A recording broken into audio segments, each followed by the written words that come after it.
Ok, alors aujourd'hui, donc on va parler de sexualité et troubles urinaires chez le CMT.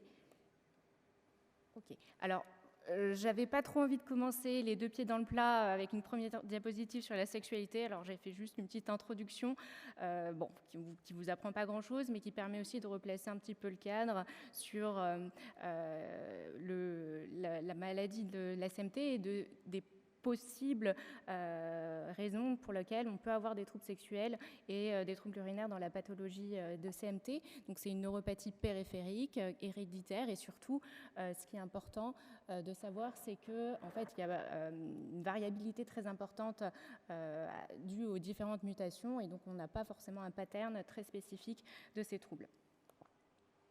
Alors la sexualité, je vais mettre plutôt comme ça. Alors la sexualité, en fait, c'est l'ensemble des activités et des comportements liés à la vie amoureuse et affective. C'est une composante qui fait partie de la personnalité des personnes. Elle fonde nos relations avec les autres. Et cette sexualité, en fait, elle n'est pas innée, elle s'apprend, elle évolue et elle se construit tout au long de la vie. Alors, vous voyez, en fait, la sexualité, c'est un sujet tabou de la part des patients, puisqu'en fait, là, par exemple, c'était sexualité et maladies neurologiques de manière un peu générale, donc sclérose en plaques, maladie de Parkinson, les blessés médulaires, les accidents vasculaires cérébraux. Et en fait, on se rend compte que finalement, 2/3 des patients n'en parlent pas. N'en parlent pas pourquoi ? Parce que parfois, le problème neurologique est le problème prédominant. Parfois, ils sont accompagnés en consultation avec leurs conjoints, des amis, de la famille. Et donc, ce n'est pas forcément des questions qu'on a envie d'aborder avec une tierce personne en consultation. Et parfois, le temps de la consultation est bien trop court pour aborder cet aspect-là. Mais aussi, c'est tabou, pas seulement de la part des patients, mais aussi de la part des médecins, puisqu'on voit que 2/3 des médecins n'en parlent pas en consultation, soit par manque de temps, parce qu'il y a d'autres sphères à aller explorer et qu'on se dit que voilà, ce n'est pas la priorité chez le patient qui a un handicap neurologique. Parfois par manque de connaissances, parce que en fait, c'est vrai que c'est assez frustrant de poser des questions sur des problèmes urinaires ou de sexualité ou d'incontinence fécale si ensuite, par la suite, on ne sait pas comment traiter, quoi proposer ou à qui adresser.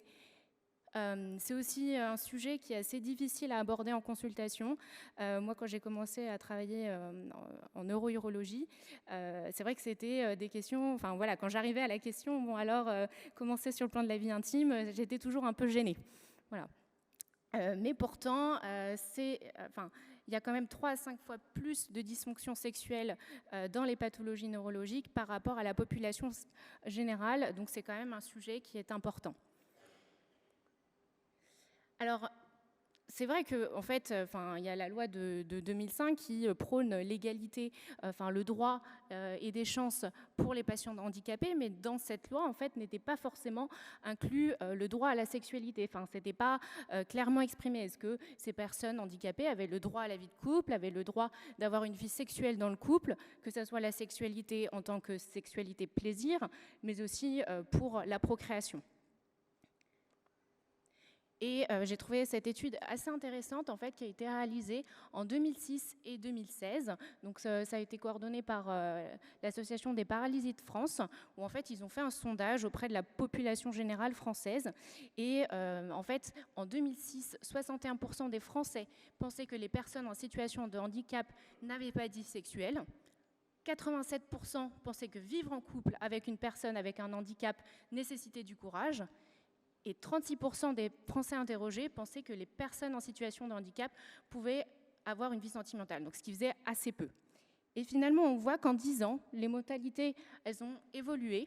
Et donc, nouveau sondage en 2016, où cette fois-ci, 96% des Français interrogés pensaient que les personnes en situation de handicap pouvaient avoir une vie sentimentale. Donc voilà la grande différence. Et que 93% des personnes en situation de handicap pouvaient avoir des enfants. Donc une évaluation réelle des mentalités au sein de la société. En effet, même si, par exemple, en 2005, quand la loi sur l'égalité du handicap a été prononcée, maintenant, en fait, la sexualité et le concept de santé sexuelle, qui est l'état de bien-être physique, émotionnel, mental associé à la sexualité, est devenu une priorité, enfin, quelque chose voilà, qu'on a envie de développer avec un plan, en fait, qui a commencé en 2017 et qui va évoluer jusqu'en 2030 sur cette stratégie nationale de santé sexuelle. Donc en fait, votre requête actuellement, donc là, et en m'invitant aujourd'hui à parler lors de votre congrès, est totalement d'actualité. Alors maintenant, si on aborde la question de la sexualité dans le handicap, ce qui est important de différencier, c'est 3 types de dysfonctions sexuelles. Donc on va revenir après sur chacune d'entre elles. La première, c'est la dysfonction sexuelle primaire, c'est-à-dire en fait la maladie neurologique qui va impacter directement les réactions sexuelles physiologiques. Ensuite, on a les dysfonctions sexuelles secondaires qui sont en fait dues aux symptômes engendrés par la maladie. On le verra après, par exemple les douleurs, la fatigue, qui en fait vont gêner la sexualité. Et enfin, la troisième dysfonction sexuelle à identifier, c'est les dysfonctions sexuelles tertiaires, qui en fait est l'impact de la pathologie sur l'estime de soi, sur l'image corporelle ou la relation au couple. Donc c'est très important d'essayer de différencier ces 3 types de dysfonctions sexuelles quand on aborde la sexualité dans le handicap de manière générale. Alors premièrement, donc les dysfonctions sexuelles primaires, donc on a dit que c'était l'atteinte directe de la maladie sur la réponse physiologique sexuelle qui peut entraîner donc du coup des troubles de l'érection, des troubles de l'éjaculation, de la baisse de la libido, une hypoesthésie au niveau de la zone périnéale. Alors pour comprendre déjà, il faut comprendre comment ça marche. Alors les hommes et les femmes, déjà c'est différent en termes de réponse sexuelle. Chez l'homme, on a tout d'abord une phase d'excitation, puis une phase de plateau, une phase d'orgasme qui est unique, et ensuite une phase de résolution. Chez la femme, c'est différent. C'est bien sûr la phase d'excitation, la phase de plateau, et puis une phase d'orgasme qui, pour le coup, peut être multiple. Et ça a été décrit par Master et Johnson dans les années 60. Oui, donc je ne sais pas pourquoi tout le monde rigole, mais oui, les femmes ont des orgasmes multiples. Voilà, c'est peut-être ça. Alors ensuite, c'est une diapositive un petit peu barbare, mais pour vous faire un petit peu le résumé, c'est qu'on peut avoir une dysfonction sexuelle due à une atteinte du système nerveux central, ce qui vous concerne du coup un peu moins, puisque on a dit que le CMT c'est une pathologie du système nerveux périphérique. Mais pour vous résumer, en gros, si on a une atteinte du système nerveux central, donc une atteinte cérébrale par exemple, eh ben on peut avoir une dysfonction sexuelle parce que en fait, le cerveau initie la réponse sexuelle, initie le désir, le plaisir et la motivation. De même, si on a une atteinte au niveau de la moelle et au niveau surtout des zones en fait, dorso-lombaire et sacré, en fait, ce sont 2 zones qui contrôlent chez l'homme l'érection et l'éjaculation, et chez la femme, la lubrification et l'orgasme. Alors, petit rappel, en fait, la lubrification vaginale chez la femme, c'est le pendant de l'érection chez l'homme, et l'orgasme chez la femme, c'est le pendant de l'éjaculation. Mais dans la pathologie de CMT, on l'a dit, c'est une pathologie du système nerveux périphérique, et on peut éventuellement avoir une atteinte en fait, du système nerveux périphérique qui peut entraîner une dysfonction sexuelle primaire par atteinte en fait, du nerf pudendal qui après va se continuer en nerf dorsal de la verge chez l'homme et en nerf clitoridien chez la femme, et donc donner à la fois des troubles sensitifs, une hypoesthésie pénienne ou vaginale, ou également des troubles génitosexuels en tant que tels, à savoir une dysérection ou une hypoorgasmie. Néanmoins, en fait, ces dysfonctions sexuelles primaires ne sont pas forcément l'apanage de tous les CMT, puisqu'en fait, c'est certes une pathologie du système nerveux périphérique, mais qui a une extrême variabilité dans sa présentation, et donc on n'est pas forcément obligé d'avoir une dysfonction sexuelle primaire pour avoir des troubles sexuels, mais on peut avoir aussi des troubles sexuels dus aux dysfonctions secondaires et tertiaires qu'on va aborder. Alors, les dysfonctions sexuelles secondaires, ce sont donc les dysfonctions sexuelles qui sont engendrées par les symptômes de la maladie, qui peuvent être la fatigue, les troubles moteurs, les douleurs, la faiblesse musculaire ou parfois les médicaments que l'on prend, par exemple les antidépresseurs qui vont ralentir l'éjaculation, baisser la libido ou par exemple les alpha-bloquants. On a aussi les dysfonctions sexuelles tertiaires qui sont en fait la répercussion des conséquences personnelles, familiales et sociales et professionnelles en fait, de la maladie sur les réponses sexuelles avec, par exemple, si on a un sentiment de culpabilité ou une perte de la virilité de la part d'un homme ou un isolement, une frustration, une diminution des relations sociales, eh bien, effectivement, on peut avoir une dysfonction sexuelle tertiaire liée à la maladie. Alors maintenant, si on regarde un petit peu la littérature à ce sujet, alors effectivement, il n'y a pas beaucoup d'articles qui ont été publiés, mais peut-être que prochainement, d'ici quelques années, il y aura plus de choses. Alors j'ai retrouvé cet article en fait qui décrivait chez 28 CMT, donc 11 hommes et 17 femmes, les causes de dysfonction sexuelle qu'ils pouvaient avoir.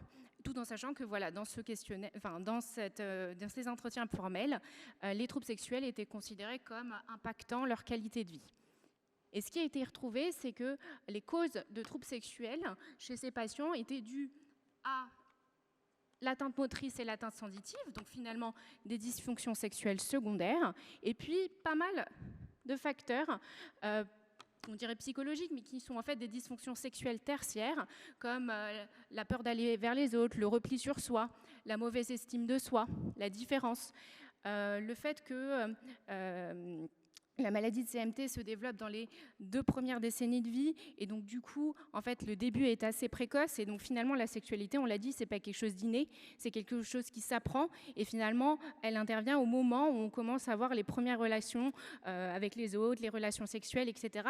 qui du coup, en fait, dès le départ, ils sont différents, ils n'ont pas connu de sexualité entre guillemets normale pour la plupart d'entre eux. Il y a aussi, comme on l'a dit sur ma première diapositive, c'est une maladie qui est héréditaire et donc il y a cette peur parfois d'avoir cette sexualité plus de procréation parce que voilà, on a peur de transmettre éventuellement le gène.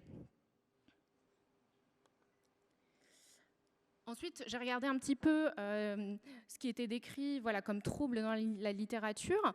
On retrouve un peu tout finalement, des troubles de l'érection chez l'homme et des troubles de l'éjaculation, mais ces troubles ne sont pas forcément tout le temps liés à la pathologie de CMT en tant que telle. Parfois, c'était lié à des comorbidités ou à l'âge. Enfin, cette dernière étude chez la femme, qui est très intéressante, qui a été faite chez 57 patientes CMT entre 18 et 60 ans, qui avaient une atteinte modérée à sévère. Et en fait, on leur a fait passer un questionnaire de fonction sexuelle et de satisfaction, à la fois donc, à la patiente et au partenaire. Et en fait, ce qui a été retrouvé, c'est que les troubles génitosexuels étaient surtout chez les femmes jeunes. Enfin, en tout cas, elles s'en plaignaient plus et la plainte diminuait avec l'âge. D'autre part, ce qu'on a trouvé qui était intéressant, je vais développer un peu plus tard, donc c'est que plus la CMT était sévère et meilleur était le fonctionnement sexuel. Et par contre, il n'y avait pas de différence sur le plan sexuel par rapport à l'âge d'apparition de la CMT ou le type de CMT. Alors pourquoi on trouve que finalement les femmes jeunes avaient plus de dysfonction sexuelle ou en tout cas étaient moins satisfaites sur le plan sexuel? Une des hypothèses pouvait être l'effet générationnel avec des jeunes femmes qui ont peut-être plus d'attentes sur le plan sexuel que des personnes un peu plus âgées. Et aussi, pourquoi est-ce que finalement les patientes qui avaient une atteinte CMT plus sévère avaient un meilleur fonctionnement sexuel? Peut-être que parce qu'en fait, ces personnes-là acceptaient beaucoup mieux leur pathologie et se concentraient du coup vraiment sur leur plaisir plutôt que les patientes qui avaient voilà, une atteinte plutôt modérée et qui évitaient du coup des situations qui pouvaient les mettre mal à l'aise et donc n'avaient pas de relation sexuelle par peur de se mettre entre guillemets à nu en fait face au partenaire. Autre chose intéressante dans l'étude, c'est qu'il y avait quand même 30% des CMT qui n'avaient pas eu de relations sexuelles, des rapports sexuels dans les 4 dernières semaines, ce qui est le double en fait de ce qu'on peut retrouver dans la population générale. Alors, en conclusion de cette partie sur la sexologie, c'est quelque chose dont il faut parler, il faut oser en parler. En fait, c'est quelque chose de tabou, vous avez vu, c'est tabou à la fois pour vous, mais c'est aussi tabou de la part du médecin. Le but de la présentation d'aujourd'hui, c'est un peu de dédramatiser la chose et d'oser en parler. Et vous voyez que ça fait partie maintenant de la stratégie nationale de santé sexuelle qui s'étend jusqu'en 2030. Et l'important, en fait, c'est d'identifier les dysfonctions sexuelles primaires liées à la pathologie directement, les dysfonctions sexuelles secondaires, donc les conséquences indirectes des symptômes liés à la pathologie, et puis les dysfonctions sexuelles tertiaires, qui sont en fait le retentissement plus sur les relations aux autres et sur l'estime de soi. Comme je l'ai dit, il n'y a pas forcément de spécificité particulière de la maladie de CMT sur la sexualité, parce que tout le monde n'a pas la dysfonction sexuelle primaire, mais ce n'est pas pour autant qu'on n'est pas gêné et qu'on ne va pas consulter.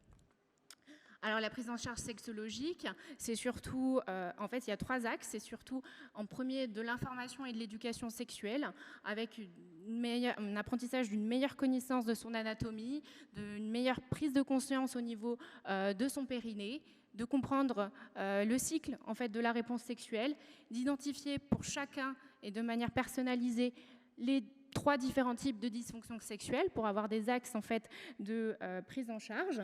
Ça va être beaucoup de conseils et puis on peut éventuellement mettre en place des dispositifs ou des traitements médicaux, les dispositifs comme les sextoys ou pour les hommes, on connaît le Viagra ou les injections de prostaglandine qui permettent l'érection. Donc voilà pour la partie des troubles sexuels. Et donc je fais une petite partie sur les troubles urinaires. Alors, les troubles urinaires, déjà, il faut comprendre comment ça marche. La vessie, on a une phase de remplissage de la vessie où, en fait, la vessie va se remplir et va se laisser remplir à pression constante avec un système sphinctérien, donc les robinets qui permettent de faire l'étanchéité et de faire que ça ne fuite pas. Ensuite, pour la phase mictionnelle, donc la phase de vidange, il faut que la vessie se contracte suffisamment et que au même moment, les sphincters, donc les robinets, s'ouvrent. Quand on a une pathologie du système nerveux central, donc à gauche, ce qui n'est pas vraiment votre cas, mais je vous explique quand même, en fait, on a ce qu'on appelle un arc réflexe qui fait que la vessie va se contracter de manière désinhibée, alors que je vous ai dit, elle doit se laisser remplir pour la phase de remplissage. Et donc là, à ce moment-là, elle se contracte alors qu'elle ne devrait pas, ce qui donne des envies urgentes, voire des fuites en phase de remplissage. Et puis, au moment de faire pipi, eh bien, les sphincters ne s'ouvrent pas et donc on a du mal à uriner. Ça, c'est pour la vessie centrale, mais ce n'est pas votre cas. Pour la vessie neurologique périphérique, donc dans la pathologie de CMT, c'est une pathologie du système nerveux périphérique, on s'attendrait à avoir plutôt une vessie neurogène périphérique et une vessie qui du coup, elle se laisse pour le coup qui se laisse remplir, pardon. Et au moment de la phase de vidange, en fait, la vessie ne se contracte pas ou pas assez pour se vider. Et donc on a des difficultés à uriner, on peut avoir une rétention d'urine. Mais finalement, c'est pas si clair. Parce que, comme je vous l'ai dit, vous avez une variabilité interindividuelle qui est très importante, donc il n'y a pas de pattern spécifique. Et on voit, donc là, c'était une revue de littérature qui a recensé tous les articles faits dans les littératures à ce sujet dans le moteur de recherche en fait, scientifique.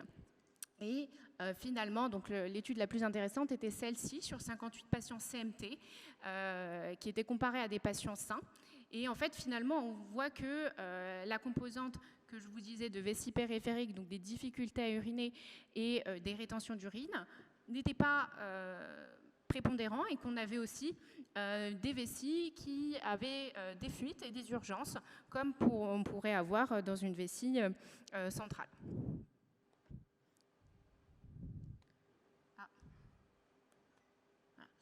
Dans une thèse d'un médecin qui est passé dans le service, en fait, il a étudié les troubles urinaires chez les patients CMT qui étaient suivis dans le service.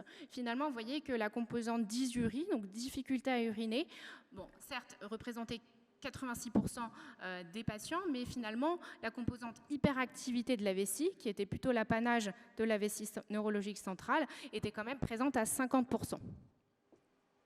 Ce qu'il a aussi montré, c'est qu'il n'y avait pas de corrélation, donc de lien, entre les différents phénotypes de CMT et les différents patterns urinaires rencontrés. Voilà, ça c'était la suite de ces résultats.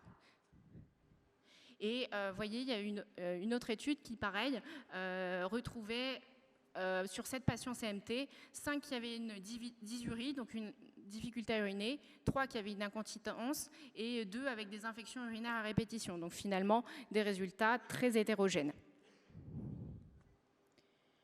Donc finalement, en fait, la clinique des troubles urinaires, elle est très hétérogène.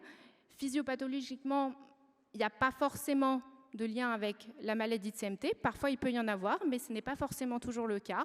On peut avoir des troubles urinaires qui sont liés aux antécédents, aux comorbidités, aux antécédents obstétricaux chez la femme qui a eu plusieurs grossesses, qui a eu des accouchements par voie basse avec des forceps. On peut aussi avoir des troubles urinaires chez l'homme, juste liés au vieillissement de la vessie avec une augmentation du volume prostatique. Et donc, finalement, ces troubles urinaires ne sont pas forcément liés à la maladie, mais peuvent être quand même gênants au quotidien. Et le but, pareil, tout comme la sexualité, c'est d'en parler. D'en parler auprès de vos médecins rééducateurs, qui la plupart du temps pourront vous orienter vers soit des médecins de rééducation qui font de la neurourologie ou à des urologues qui ont une sensibilité au niveau neurologique et qui pourront... Alors, dans certains cas, on pourra faire la distinction entre ce qui est lié à la maladie de CMT et ce qui ne l'est pas. Parfois, on ne pourra pas, mais en tout cas, on pourra toujours vous aider à trouver des solutions. Donc, voilà. Merci beaucoup.